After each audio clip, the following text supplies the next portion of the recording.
like I was the only one trying to establish a timeline. That was really important to me to try to put together what happened. And there was also supposedly this phone call that happened Tuesday night at around 9:30 p.m.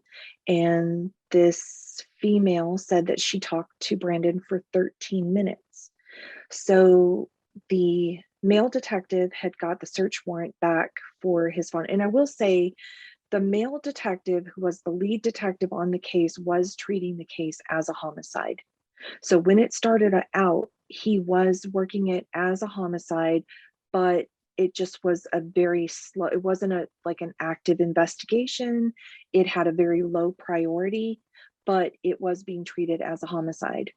Did you get any answers So of why it wasn't being treated like quickly and why? no, I didn't realize that they weren't really doing anything on the case. They were, not in a lot of, I mean, I did communicate with the male detective, but I felt like it was mostly me finding things out Hmm. and kind of spoon feeding it to the detectives, which I will tell you about this female that comes into the picture. Yes.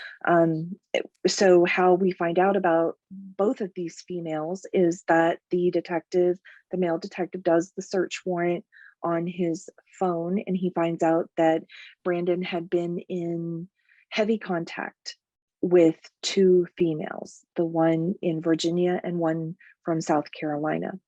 So the one that supposedly talked to him Tuesday night talked to him for 13 minutes. But later I find out that I called him right before and I called him after, and my calls weren't answered.